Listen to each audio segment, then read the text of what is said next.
21 Grams is back, and welcome to the third iteration of our show. And in this iteration, we are offering a one-on-one interview with indie artists, and we're going to examine three very specific aspects of the creative soul. The cerebral, which will be all about the chess moves and deep thoughts that go into the aspects of the work and creating the work. The emotional, which will be all about the investment the artist has made in the work and creating it. And the practical, which will all be about the application of common practices, tropes, and ideas.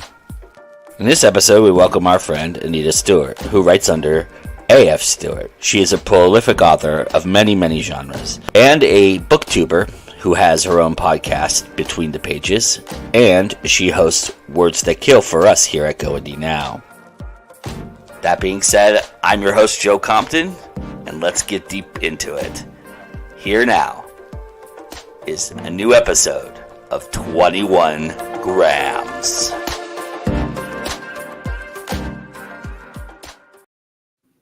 Hello, everybody. Welcome to 21 Grams. I'm your host, Joe Compton, and look, I have AF Stewart with me. Look, okay. Over here? Yeah, somewhere, right over there, somewhere. Over there, somewhere. Over there, somewhere. There you go. All right, I figured. Yeah, no, that's the right direction. Yeah. How you doing? Oh, I'm doing good. Just plugging along. So tell, for people who don't know you, which is very few people on this planet, but for those who don't, tell everybody a little bit about yourself first. Well, I'm Canadian from Nova Scotia. I write horror fantasy, and I write poetry, which is not always horror, but sometimes it is. I like to kill off characters. Is my favorite thing to do when writing. I also host two shows, videos, podcasts, whatever you want to call them. I can never get that straight. As you mentioned, Between the Pages, Book Chat, and Words That Kill. I also do author advice videos on my YouTube channel, and I'm soon to be starting my Work in Progress Wandering series, where I'm going to be talking about the books I'm writing, which are a lot. So I'm going to have lots of episodes on that one. That's awesome. Yeah, that's fantastic. Yeah, the first episode is going to discuss the evil chicken. Ooh, nice. That was kind of fostered through conversations, I believe, on This Week in Indies. Was that somewhere around there? Or no, maybe Joe's Bar, somewhere around there or something. No, the evil chicken came out of the story I wrote for Christmas Lights. It's Tales of Loki, and for some reason, the line popped into my head for one of the stories. I'm standing at the gates of Helheim holding a chicken. And I thought, oh, that's the perfect opening line. And I was going to work the chicken. It was going to be kind of a running gag. And then I started researching Norse mythology, and I realized there are actual roosters involved in Ragnarok. So he is now an evil chicken or rooster, but he refuses to tell me his motivation, and he's holding up the story. And anyway, I'll talk about that in my video. But yeah. The rooster's driving me nuts. That's all I'm saying. I am very, very fascinated by the idea that the killing aspect of things, because for you it's almost expected, and I'm kind of curious when's the earliest you've ever killed somebody in a book, and how often are you contemplating not killing something just to throw people off? Well, I was actually killing characters in short stories in English class in high school, so it's been going on a while. Yeah, I meant within the prose, though. I mean, when is? Well, this book, this one here, this is my first novella, Chronicles of the Undead, and people die in that. Yeah, and as Nikki said, the father is very despicable. With mean reviews, and she's right. And I'm glad someone finally commented on that. because none of the reviews ever have mentioned how despicable the father is. So I thank Nikki for that because Nice. I made him despicable on purpose. I was hoping to. I thought that what he did in that book would be very controversial when I Mm. wrote it. Apparently not, because it's taken this long for someone to be upset. But yeah, so I've been killing off, and even my first book, The Tears of Poetry, the one that I'm republishing, Yeah. um, a lot of that poetry. I mean, one of the poems in there is actually based on the character of Death from The Sandman. So, Oh, cool. who is So my favorite all character in The Sandman? Big surprise there. I is it are you almost is there a mindset that you're thinking about, not killing a character just simply because you know that's what people expect of you? Not really, because I Mhm. mean, I know what characters are going to die mostly, and what Right. characters aren't going to die when I'm plotting out the story. Sure. So, I mean, I've only actually almost not killed off a character once, Wow. but he's still dying. He he may come back as a Almost. ghost. He may come back as a ghost though. So Okay, okay. yeah, I'm still writing that. That's in my Canadian steampunk book. I'm still writing that, but because yeah, I introduced him in book one, and which is still in the first draft stage. And I liked him too much that I almost saved his life, but he really does have to die to make the plot point. So, yeah, I have to kill him off to make a plot point with the main character. So, although I may bring him back as a ghost and a conscience character, I'm not sure yet. We'll see how things go. That's awesome. I love that. And And then kill him again, maybe? yeah, maybe, but I didn't kill off the main villain, the series villain in Saga of the Outer Islands. So Uh-huh. he originally was going to die, and then thought of a fate worse than death. So Julia says all the sacrifices we make for plot. yeah, so he's actually one character that did get a reprieve because the Nightmare Crow was actually going to be killed off. Hmm. Interesting. But then And again, he changed his entire motivation in book two and totally screwed everything up. So I mean, do characters annoy you to the point where you weren't maybe going to kill them, but now you're going to kill them a lot faster, or maybe you were going to kill them originally, but now you're going to kill them a lot faster because they've annoyed you too much? not really, because like I said, when the character death is planned, it's usually planned for a reason. Okay, So there's usually plot things revolving around the characters, unless they're, like, so it happens in its natural setting and time. yeah, because I mean, if someone dies, then there's usually consequences for that death or something Mhm. that propels the plot forward. So the deaths usually have to stay where they are. I mean, unless they're like minor characters or massacres or things, Mm. and you can always shift those around. So. Okay, so let me rephrase this. What's been your most satisfying kill? When did you feel like that was cathartic? That was the moment I had to have to finish this book. Oh, that's well, the Chronicles of the Undead, when the father does something and that death, that was, I'm not sure if it was satisfying, but I liked it because it was so awful. I mean, it kind of cemented that character as evil. There's Uh, no coming back from what the father did in Chronicles of the Undead. Absolutely not. And it's the motivation for the next section of the book as well. hmm, So that was kind of satisfying that I actually pulled that off in a way that it made sense and it didn't seem like it was just a device. hmm, But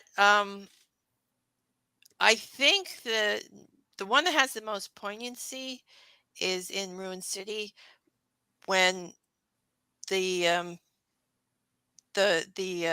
husband and the wife ghost comes back and talks to the husband, mhm. and you find out what happened in that story and the Cool. consequences of it, and you know how she died, which is not nice and not pleasant, and now you know why he's tormented by it Ah, okay, and why he can't move on from it. And so I think that one's kind of the one I'm proud of because that one really had a lot of emotional impact, I think. nice. Anyway, that I really liked. That's the key, isn't it? I mean, to factor in the emotional impact of a death. I mean, deaths can be arbitrary for like ancillary characters, even. But I mean, even for main characters at some points. But I mean, there's some really bad ways that people have died in books and Yeah. films and things of that nature. But it's really about connecting the reader to the emotion, right? Yeah, it is. I mean, and I don't kill my characters off just, just to have bodies. Right. There's always a point to it. Although in the Camelot Immortals, I almost killed the entire cast off in the last book. I did not. I Somebody did kill off survived. some of them. If for those of you, because the books haven't been published, I'm still writing those. All right. But um, yeah. But it was just like I knew I had to I knew I had to make an impact with the last epic battle. I mean, everyone just couldn't survive and be happy because Mm-hmm. um but it was like I was just thinking, what if I just killed them all off except for the main character? I mean, she Mm. wasn't going to die anyway, because I mean it's a first person book, so wouldn't if I killed her off, that's the end of the book. Yeah, I get you. It's first person point of view. But I just think, what if I just kill them all off? Mm. And there's no coming back because I mean, the way I planned it, the immortals can actually die because there's stuff going on. And that's why the muse that was the emotional thing with her too, because I mean she could have died. She doesn't like being an immortal, and with these new developments she could have chosen death over being a hero, so that was one of her choices. And but I just it was just I was just having a bad day that day, and I was just, I'm just gonna kill them all off in the no, I'm just no. So I did pick two, maybe more. All But right. I did pick characters that it made sense that they would stay dead Mm. as Okay. opposed to not being dead. See, I did actually, technically, I killed everybody, but then I brought them in all back to life. It makes sense, believe me. All I right. worked on that for a while. Anyway, but some of them don't, not all of them come back. So, Gotcha. Julia says bad death scene like Alan Rickman and Robin Hood death scene was so extra. There are some bad death scenes out there. There are some bad ways to die. The other thing I'm curious about is, do you keep track of how you kill somebody so that you don't repeat the same killing over, or do you care about that at all? well, it's probably all in my head somewhere. My Hmm. brain works that I can remember all these things. I can't remember what I had for lunch yesterday, but I can keep track of the plots in 6 books I'm writing. So, yeah, and I generally tend to like to use stabby, pointy things when I kill people anyway. All right. So, a lot of people have probably been killed by knives, swords, ice picks. I like to. Anybody die by a trident? Anybody die by a trident yet? I mean, with No, I this. haven't killed anybody. I may have used a pitchfork in a flash fiction, Okay. but I haven't killed anybody by trident yet. Although I am writing a mermaid story, so maybe I'll work it in. There you go. Hey, all right. Never say never, right? Yeah. So death comes to darkness, and it's well established because I know you, and for people who don't know you, you're not somebody who indulges in horror because you're a self-proclaimed scaredy I'm a cat. chicken. but you dabble in it quite deeply, and you're always involved with people who are doing the darker horror as well. And so for you to write these things, is it an exercise in kind of quelling that fear? Is it just you just don't feel it when you're writing? No, I write the horror, doesn't bother me at all. I don't know, but I mean, I can't watch. I think because when I'm watching it and I'm reading it, my imagination is visualizing it and it's going, okay, what's behind me? It's like, yeah, it's like You're that. projecting. Yeah, but but the weird thing is, I can watch true crime stuff and it doesn't bother me. Okay.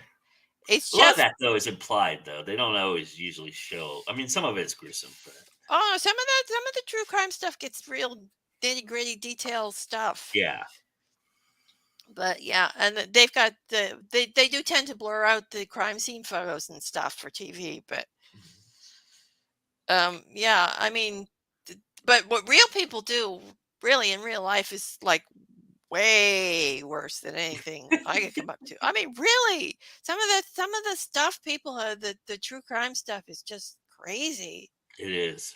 Yeah, there's some wackos and some weird shit that happens, and it's like all a lot. The amazing thing is when it's planned and thought out and just like Yeah. it's almost weird how super intelligent it is, and it's kind of and yet so gross and disgusting at the same time. You know? Yeah, and sometimes it's just stupid. Yeah, that too. I mean, really though, sometimes it's a lot of some of it's, it's they just get the idea in their head and they think they can get away with it. Yeah. And then they just do stupid things and they get caught at it. And it's all for nothing. And it's just I mean, it's like, get a divorce, people. It's a lot easier than trying to murder your spouse and a lot less troublesome in the long run. I mean, really. I mean, there's a reason why the police always suspect the spouse when there's a murder. I mean, because it usually is Yeah, the very much. spouse Yeah. in a lot of cases. I mean, there was one true crime I watched that I'm still amazed at. She killed her husband and then she kept his body parts in a cooler in her house. She moved with them to a new house and she had his head in a bowling ball bag in the closet. She kept his chopped up body in the closet. Yeah. How'd she get it from not smelling, or did it just smell and she didn't care? Oh, she did. I mean, she packed it with, mothballs and whatnot. Potpourri and Yeah, yeah. but I mean, there was a certain odor. I mean, she explained it as a dead rat in the wall or a Mm, dead raccoon under the house or whatever it was. And after a while, the smell will go away because, decomposes and there's nothing left but right, right. bones. Yeah. But I mean, Weird. the thing is, she killed him. She left him in the bathtub for the weekend when she went and then went off to visit her daughter. And then chopped him up and put him in the coolers. Or no, it wasn't coolers. Sorry, it wasn't coolers. It was the plastic tote things. Those plastic tote boxes. That's what it was. Hmm. Like Tupperware? No, like those plastic storage totes.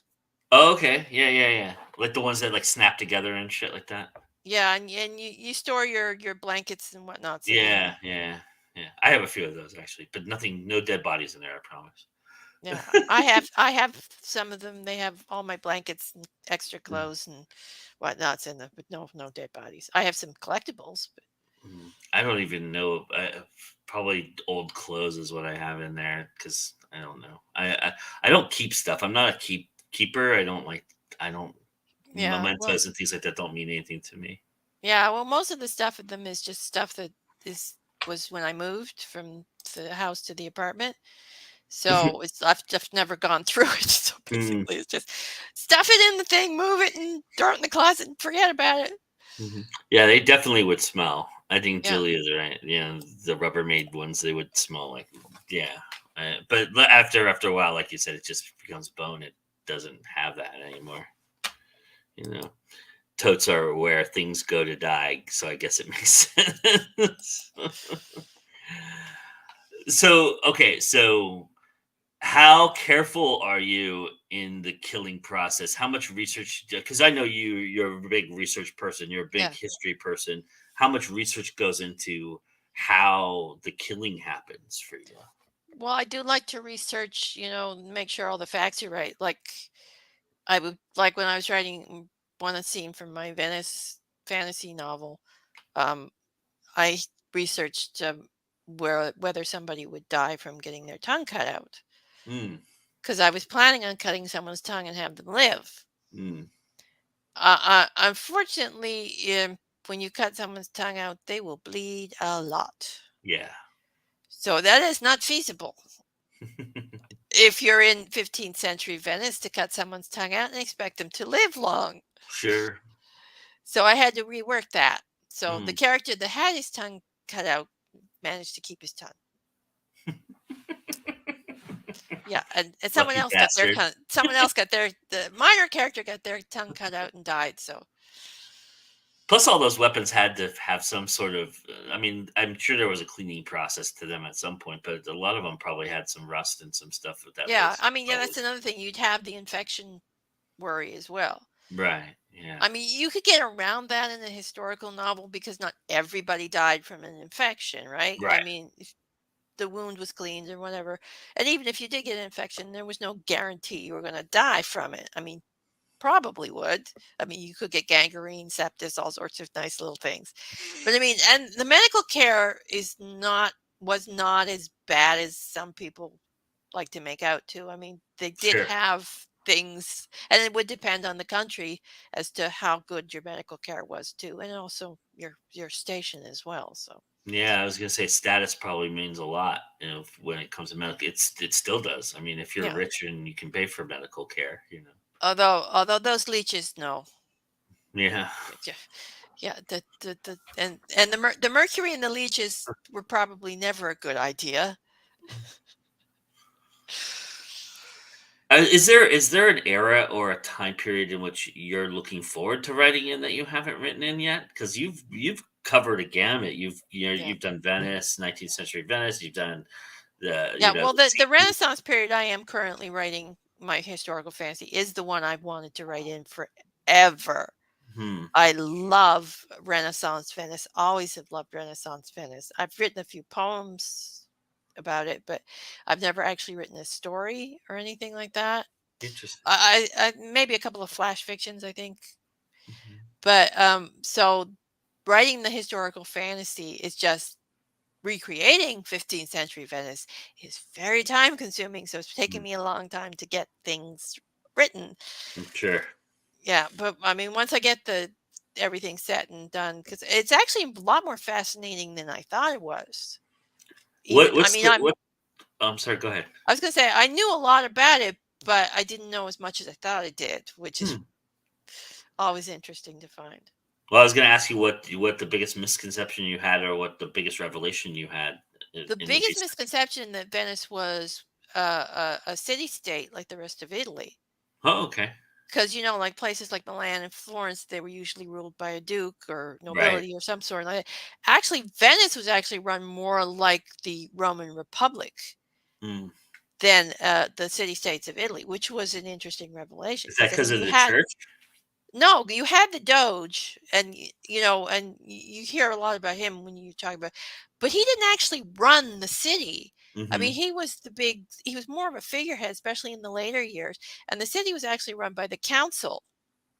So it's like you had like it's kind of like today's the republic's the United States government of Canada. You've got the main guy, the president or the prime minister, and then you've got like the Senate. Only in their case, it was I think Hmm. the Council of 10. I'm not sure. And they had lower councils as well and things. So it was all very run. It was run by the nobility, but it was kind of like committee style instead of So it's kind of one. like Washington D.C. then. Yeah, very much so. Hmm. And he said they modeled themselves more on the Roman Republic as opposed Hmm. to the Roman Empire. Like the rest of Italy sort of grew out, I think, more of like the empire with one ruler, one guy ruling the city state, as opposed to but Venice was more of a council. And they changed counselors like they had terms and things. It was a very interesting political system, Hmm. which I had to do a lot of research on because my guy works for them. My main character is an immortal assassin troubleshooter guy for the council. So I have to know the politics in order to write the book. That's amazing. Yeah. So that brings me to my next question, which is how much of what you research goes in? Do you try and sprinkle in as much as you can of what you've gathered, or is it just really for you to verify what you're writing about for you? Oh, kind of a little bit of both, because I mean, I have to have the background to know what I'm talking about, how things work. Like I Mm-hmm. have to have all the background research to know how the setting works, especially if I'm Sure. doing a real life historical setting, even if I am mixing in fantasy elements to it. But a lot of the little details get put into the book, like the Mm-hmm. little things. Like I spent one afternoon researching um, what kind of furniture they have in Venetian houses in the 15th century, because the guy had to open a cabinet and I had to know what he was opening. Mm. So, things like that, you've got to have, and whether they had fireplaces and in Venice and stuff like that. And how they get, and they got around, they what kind of boats they had in the 15th century, because the boats they had in the 15th century are different than the boats they have today. Mm. Do you get to, when you research something like this, when you get so deep into it, is there something so fascinating that you end up having to put it in the book, even though it may not have any relevance to the story, or it's just something you want to have front and center for people? Yeah, sometimes, like the public autopsies are going in the second book of the. It's like, they had public autopsies. Yeah. Oh, I'm putting that in. One of the characters is a doctor. That's going in. Yeah, and I mean, there's little things that make it into the books, like Victorian stuff, and little tiny little bits of things. There's always stuff that makes it in, because it's just like it makes for nice little details to Hmm. set the mood and whatnot. Yeah, I mean, and it also fosters authenticity, right? So, Yeah, I mean, people can't come back at you and go, "Hey, you don't know nothing about the 15th century Venice." Oh yeah, well, let me show you the research that I did, yeah. right? Yeah. Have you had that happen? Have people come at you for stuff you've used in historical context? No, not yet. I mean, I'm sure I'll make a mistake somewhere on the line that somebody will catch. Although I do like to research history. I do. I Hmm. love it. Yeah, and you're pretty thorough, I would assume. So, I mean, Yeah. knowing you, Yeah, I I would. spent 2 hours finding out whether Victorians had doorknobs or door handles just for one line in a short story, so. Yeah. Yeah, I can relate to that for sure. Yeah, I It's mean, like, yeah, but I had to know whether it was a uh doorknob or a door handle, yeah, because yeah. there is a difference. Is it? I mean, is that super important for you? Is authenticity? Yeah, it is, because I mean, I notice that stuff when I read historical Hmm. novels. If Hmm. there's something that that I know isn't true in a book, it bugs me and it pulls me out of the story, so Mm. I try to get it as true to life as possible. And yeah, and with this one too, I put a lot of interesting little tidbits in. There's a few things in, like I mentioned, one thing in the book when he's finding out, the father's finding out the vampires are real. He mentions that Calmet had it right. Now Calmet is an actual person who wrote about vampires Hmm. in the Georgian time. It's set in the Hmm. thing. So that's actually a little historical tidbit that's in the book that most people Nice. wouldn't pick up. That's awesome. I love that. Uh, I mean, so for you too, is there a deeper satisfaction? So you mentioned you can take you out of a story. Is Does it bring you into a story if somebody gets a historical piece of, or a little tidbit right for you, or does that, or is just? Yeah, I think it enhances the story for me. I mean, I Mhm. love the little things and the little bits. I mean, if you go too far one way and you put too much in, then it just becomes kind of like, what the. It's like, I don't need all this information, people. But the little tiny bits, calling things by the right name and stuff like Mhm. that, the little tiny bits are nice, because it put you in the time period. It sets you in the mood of the story. Do you apply this kind of authenticity to everything, like to your poetry even, or is your poetry more stream of consciousness thought that you're okay with not having historical context behind? Well, if I'm writing a historical poem, then yeah, it might be metaphorical, but it's going to be accurate. Hmm. I mean, if I'm writing fantasy stuff, I'll just, whatever. And the same with this. And I mean, well, if I'm writing sci-fi, I'm not going to go outside the laws of physics, Right, right. probably. Well, But I was specifically thinking of places of poetry because there's where you're placing yourself into situations that are of historical context. And it was kind of. yeah, well, that's places of poetry. A lot of that was my personal interest. Like, Hmm. um, there was, I don't remember what the title of the poem is, but one of the poems is based on Impressionist paintings. Hmm. Anyway, and so all three verses are actually describing three paintings that Yeah. I seen and that I seen pictures of. So that's accurate. Um, the Paris poem that you liked, I mean, I've never been to Paris, but I've seen enough pictures, so I took a little Little liberty, Liberty. maybe a little liberty, and I went more with the mood and the atmosphere in that Sure. one. Yeah. Yeah, Yeah. and hopefully I got the couple of French words correct. I mean, I was relying mostly on my high school French for that, so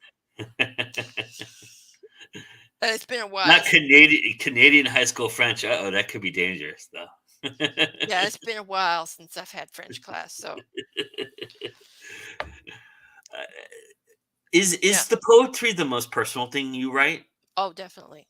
If you Yeah. want to know and my personal inner thoughts, read the poems because that's what's there. Mhm. Yeah, I often notice that you write in a first person perspective in a lot of poetry of your poetry. Is that because you are expressing thoughts? Sometimes it's just observations, maybe Okay. that or points of view that I'm just rechanneling into a Mm, poem. Not necessarily my point of view, just a point of view I've noticed mhm. or something interesting that I want to discuss. Anyway, and sometimes it works better for first person. It's like with all my stories, whatever the poem or the story, whatever topic I'm writing about, it depends on the what works best for the poem or the story, whether it's first person or third person or whatever. Mhm. Yeah, just like genre, you tend to just kind of dance around every, you know, dance and play in different sandboxes. Is that kind of how you like to do that, or are you thinking about I'm going to write in this genre, write in that genre kind of idea? Well, I think it basically comes down to the story idea. Would the story work better as a fantasy novel or a fantasy story or a horror story or steampunk or something else? Hmm. And it's like I think that's kind of what Drives. dictates the genre for me. Mhm. Does that also dictate the POV? Um, kind of. The character I think dictates the POV more than the idea. Hmm. How Because you want them to be seen? yeah, I mean, sometimes it's the format too. Because like with flash fiction, Hmm. first person works much better writing flash fiction. So a Sure. lot of my flash fiction is first person because it gives it a more immediate feel to it in such a Hmm. short story. So first person, I work a lot of my flash fiction in first person. In novels, it really depends. I generally tend, I think, more to third person in novels than first person. Although the Camelot Immortals one was first person because it sort of came out of a short story, two short stories actually, and they were in first person, so I just carried that over. And That's short stories can go cool. either way depending on the character. So you have taken a shorter story and based it into a longer version then. Oh, several times. Ghost of the Sea Moon and the trilogy that it became was originally a flash fiction piece. I wrote the flash fiction based on a picture for a contest. I didn't win the contest, but um, But it was such a pretty Probably a good picture. thing because now we have the trilogy.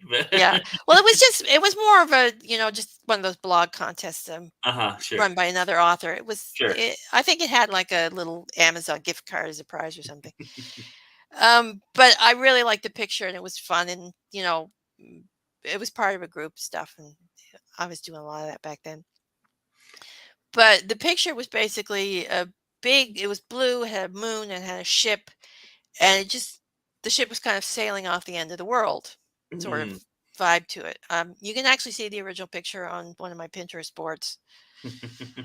Um, but so I kind of thought, well, wouldn't it be interesting if that ship was a ship of the dead and the guy was sailing the souls to the afterworld? And that was what the original Flash fiction was. And you can actually read that in Ghosts of the Sea Moon because I included it as an extra at the back of the book. Nice. And but I really liked the story and it just kept in the back of my mind, you can make more out of this. So I thought, well, I'll make a short story out of it. So I started writing it.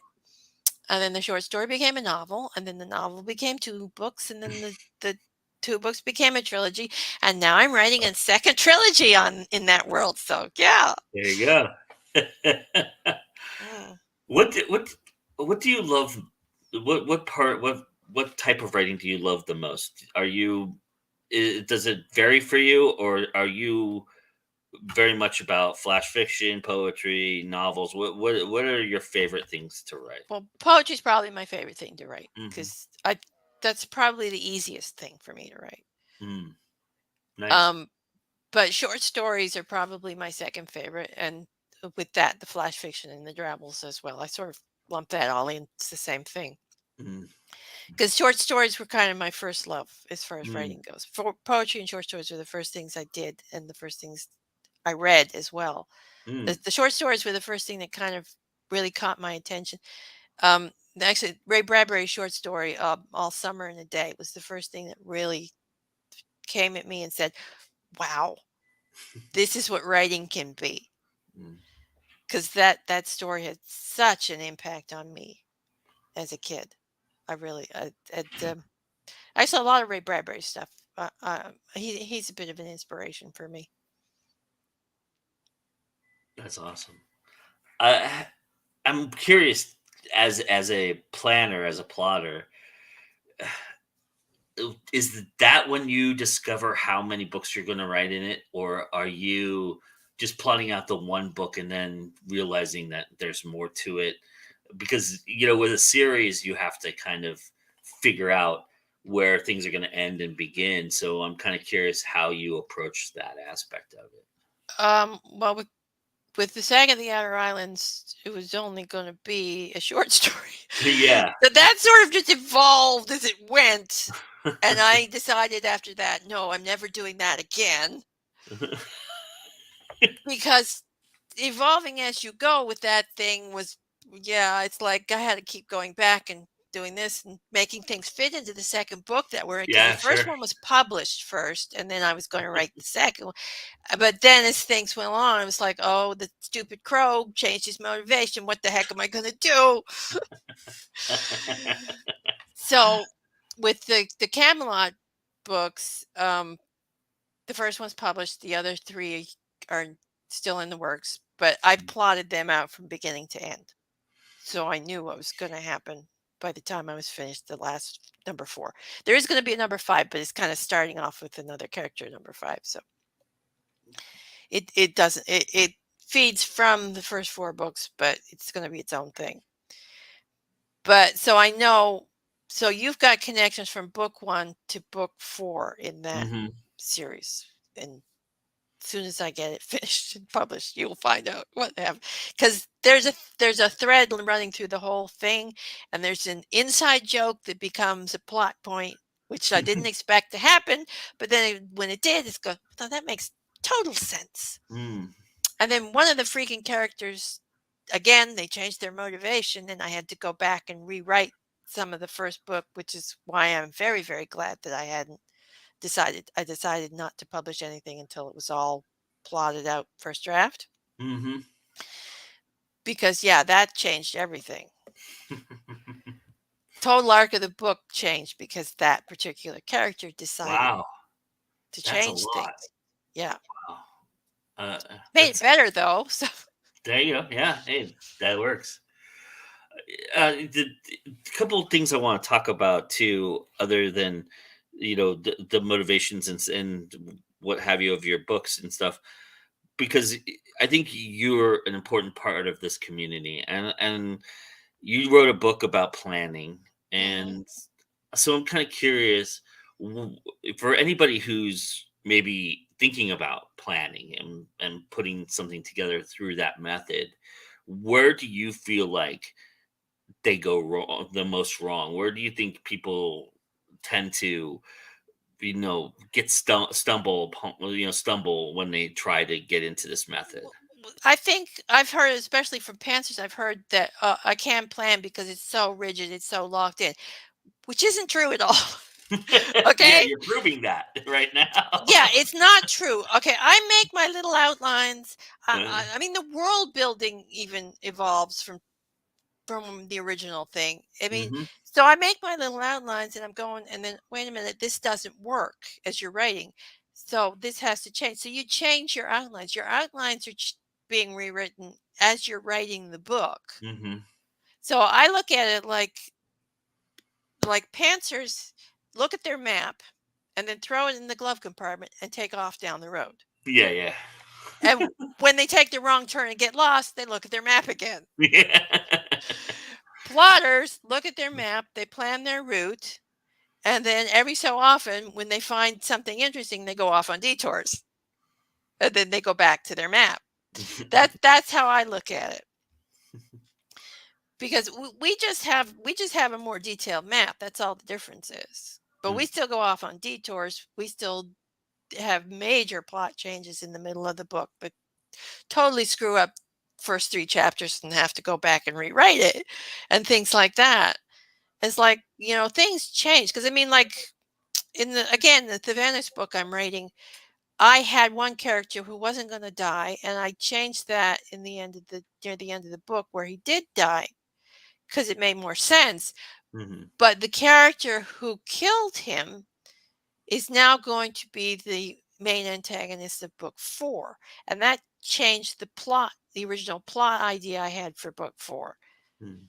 So, there are things like that happen as well, so What's the most interesting thing about putting your process down on paper that you found? Did you discover something about yourself in doing this book and putting it down and laying it all out? I like to make lists. You're just discovering that about yourself, though? You should know that about yourself. Well, yeah, but I like to make I have to have detailed that's the one thing I know. I need to have details about the characters, Uh-huh. and I have to write it down or there's I will forget it. Is like, especially with names. As I recently wrote, one day I will write a fantasy book where the characters are named Dave and Joe and Sue, so I can remember how to spell their freaking names. Well, do Because me a favor. If you use Joe, make sure that he survives, okay? Don't yeah, don't kill well, technically, I've already written the story about you, Joe, him. and you can blame that one on Josh because he Yes. dared me. And if you have Why any, me? Why did he bring up me of all people? But I whatever. do not know, but don't dare me to write a story. I will write it. It's just a bad habit of mine. And I've been dared a couple of times. That's how I wrote my first serial killer poem. Someone dared me to do it, and I did it. Nice. I love that. All right. Well, I'm gonna dare you to write a story about Josh then, and kill him as gruesomely as you killed me. I didn't kill you. You You didn't were the kill me. hero. Oh, okay. All right. Cool. Hey, I'll You take killed it. the vampire. All And right. Yeah. I even put two movie references in just for you, Joe. All right. Awesome. Wait, where's this story at? It's What on my on? blog, Joe versus the Vampire. Oh, I have to go check that out then. Yeah. I didn't know that. That which is one of the movie references because it's Joe versus the volcano and stuff. Okay, yeah, Yeah. got it. That's Okay. Yeah. awesome. When was this? Oh, this was well, after my Years ago? interview with Josh, I wrote it. Oh, I'm gonna remember when I had the interview on his podcast, though. That was Okay. last I'll year, I go think. back and check it out. Yeah, interesting. I didn't never know this. Yeah, so I don't know if you don't like it, it's Josh's fault. why. Okay. Well, I'll blame him anyway, so it doesn't matter. Well, it is his fault. He should never have dared me to do it. Although I thought the story was fun. So Yeah, nice. I like that. I like being motivated by outside sources sometimes too. I think yeah, that's he's interesting. also responsible for the penguin zombie apocalypse on Yeah. the in the Drabble thing. That was what I was thinking about. That was Yeah. brought up in This Week in Indies or something like that that he was on, that you guys were talking about that, right? Yes. Yes. He's That's what I was thinking. responsible for the entire Frankie and Johnny zombie penguin apocalypse storyline. Okay. That's Josh's fault too. Just saying. Awesome. I'm Although glad we though he came had full circle absolutely with that nothing to do with the time sheep. then. You cannot blame him for that. That was all me. Time All sheep was right. me. The other thing you do that I'd be remiss not to talk about, because it is the time period, is the women of horror, and the the blog posting that you all do there. And I'm really curious. Was it interesting to find out how many women are involved in the horror genre, or was that something you knew that you wanted to shine light on? Well, the Women of Horror is run by Nina, and don't ask me to pronounce her last name. D'Arcangelo or something like that, right? Yeah, I mean, and she runs the Sirens Call Easy, Hmm. which is, and I met her through the Coffin Hop blog hop. Okay, The yeah, Mr. uh, Axel Howerton. yeah. So and that's how we met. And I've had a couple of flash fiction pieces and stuff published in the e-zine, and one of Mhm. my favorite flash fiction stories is in one publication. It's the Arthur's World, I think it's called. Okay, That was kind of my tribute to Ray Bradbury nice. story. It's a very very nice horror story that one was. So, were you surprised at how many women were into the horror genre then? Not really, because like there was a lot of them involved in the Coffin Hop, and over the Yeah. years, I mean, I've kind of been friends with a lot of them for years, Hmm. and they all just kind of congregated in the women of horror group. So Strength in numbers, right? yeah, I mean, there was a few new ones that I hadn't heard of, but I mean, Hmm. most of the people I'd already either heard of or done tops with or whatever. So Yeah, I mean, truth be told, that's how the evolution of Words That Kill came about, was knowing that you had all these people that you you know liked what you like, and kind of are in the same vein. I mean, reading some of those stories, I go, "Oh yeah, I can see Anita fits in this world oh pretty yeah, well." I mean, and the one 10-year-old that does the joined us. I mean, the future of horror is in good hands with her. Oh, she comes up with some good stuff. She usually does poems, but she really Uh-huh. is. I think she's 12 now. She was 10 when she started, but I think she might be 12 now. But yeah. Yeah, I think in certain aspect we all start in the poetry realm a little bit. I mean, because it's just easier to get our thoughts out that way, because it's Mm. more emotionally connected to us, and we don't have to structure. And I mean, there is structure to poetry. Don't get me wrong, Robert Cano, don't come after me. I'm just saying there is structure in poetry, but there is a certain freedom within it as Yeah. well, that you don't Well, have when you're writing a short story or a novel, especially a yeah. novel. But actually, structure and poetry can be fun to play with. It can be, definitely. Yeah, because I mean, I had up till the point I had joined this poetry group on a website. I had only done free verse and some haiku. So I really didn't know anything about foreign poetry at all. Hmm. But they were all about doing poetry forms. So I learned all these things.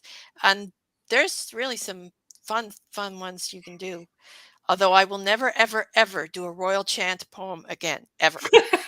I did one. You can find it in Colors of Poetry. It's called Sandstorm. And I will never, ever do that one again. Too rigid a format for you? Oh, not exactly, but it's so long and Yeah, it's a long form, and I'm not yeah. really fond of long forms. I'm not either. Yeah, I and I will I never actually do metered poetry either because I do not understand meter. mhm. I'm not a big haiku guy, but I kind of like that you can create an image or something with the fewest words possible. I think that's an impressive skill set. Yeah, I like haiku. I started writing haiku, I think it was in the 5th grade, Uh-huh. You and, have 2 books published that are yeah. haiku for the most part. Yeah, and there's some in poetry of Monsters and Madness too. Uh-huh, yeah, there's a couple of those in there too, yeah. Yeah, I use my leftover horror haikus to fill it out.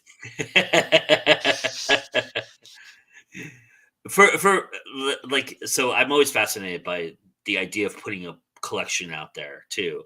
And I ask every poet that I meet about this, and you know, you just mentioned filling, you know, space and stuff like that. How how much are you how much are you writing for the collection, and how much are you collecting to bring a collection together? When do you know you have a collection?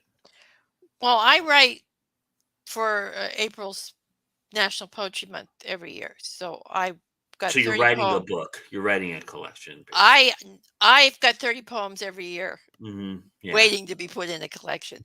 So, I just basically go through those poems and find the ones that fit the Connect. theme of what I'm decided to put into the collection.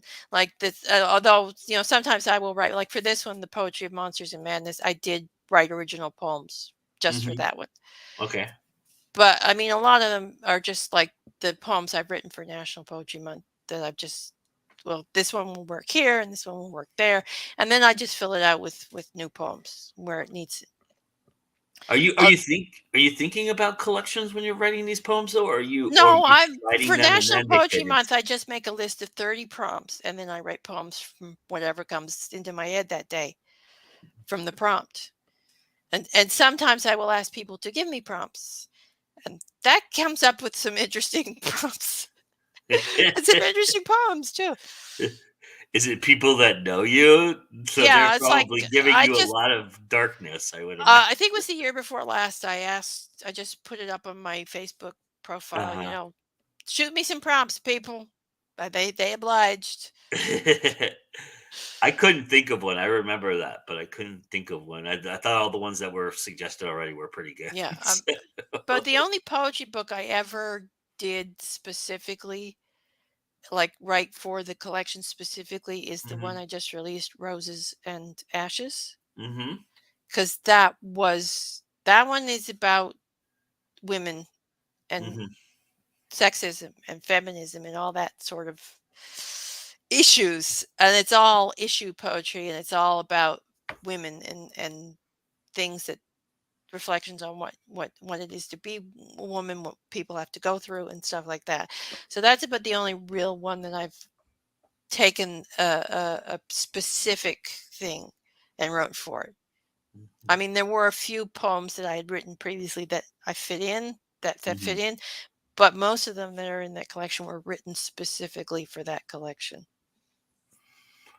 What would be your advice for women in trying to get into like horror and poetry and things like that? Would you say to women who are, you know, trying to get into this? Is there, I mean, it's writing, you know, novels and stuff like that, especially in fantasy world, especially like paranormal world. Women are prominent in a lot of the publications now. So Yeah, I think the indie world is kind of opened it up more for women, right? yeah, Especially the indie horror yeah, scene. There are a lot of women in the indie horror scene and a lot of award winning women in the indie horror scene. yeah. Because I mean, I know two of my favorite authors, one who's a friend and one who I interviewed, Lee Murray and Angela Eureka Smith.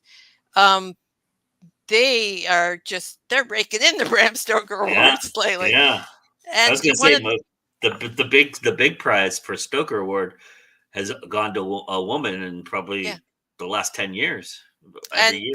some of those awards, Christina, I'm not sure how to pronounce her last name. It's SNG. Uh-huh. But I know her. I've worked with her in a couple of things. She won a I think she won a Bram Stoker for, or got nominated anyway for poetry, horror Mm-hmm. poetry. So Mm-hmm. yeah. So And one of the interviews I did so with go indie is your advice. yeah, one of the interviews I did for Words That Kill, Mercedes Yarley, she Uh-huh. was a Bram Stoker nominated as Yeah. well. So She's a multiple time yeah. Bram Stoker nominee too. Yeah. Which is awesome. That's amazing. So your advice is to go indie then.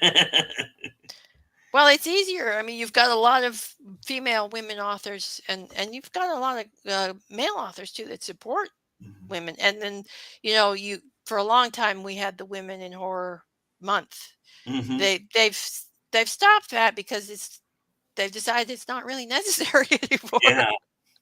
Well, also, why 1 month? Why not take over all Yeah, 12? and that's another, yeah, it's like, but I mean, it's true though. I mean, a lot of women are just, you know, they're out there, they're putting out their work, and they're getting recognition for it, so it's good. Mhm. Are you pretty optimistic about where women are in terms of writing, or you still think that there's a long way to go? Um, Traditionally, I think there is a long way to go. I think it's a lot better in indie, but you know, there's still people out there that just have Yeah. strange attitudes, let's put it that way. Yeah. Yeah. And that's sad. That's Yeah, that's terrible. I mean, that doesn't make any sense. But because I mean, you still get people making comments and attitudes and strange. It's like yeah, it's like I don't bother with those people. all right. Well, I really appreciate this conversation. I love picking your brain about, especially about the darker stuff, because that's fun, and you're a good sport for that, and I appreciate that. I mean, I know it was hard to kind of come up with stuff without spoiling things, so I appreciate that tremendously. Uh, Yeah, well, a lot of my books I talked about are works in progress, so they'll probably change by the by the time they get you're like, okay, published. what did I tell Joe there? I gotta switch this up. No, they'll just change naturally. I mean, it's like one of my outlines is okay. He goes to the warehouse and stops the thing, and it's how is the next word. So it's like, yeah, I still got to figure that out. So, Nice. Well, thank you so much for doing this. I really do appreciate it. Tell everybody where they can find all these wonderful works of yours. well, easiest place is just to go to my website, which is afstewart.ca. And I've got all my social media, all the books and stuff. And I got some book extras there too that you can check out. And this week you can find me on Saturday. I'm doing Flash Aha with the Brit Pack over on YouTube. Nice. And so we'll be writing live flash fiction. And I'll have my fingers crossed I don't get the romance category. And That'd be I'm interesting. going to be on This Week in Indies on Sunday. So you Yeah. can see me there too. Yeah. But for Hallows Eve. Yeah. All right, my friend. Well, thank you so much for doing this. I really appreciate it. Everybody, go check out everything that Anita's doing because it's awesome. And remember that it's always time to go indie now. And with that, we'll see you guys soon. Bye, everybody. Bye.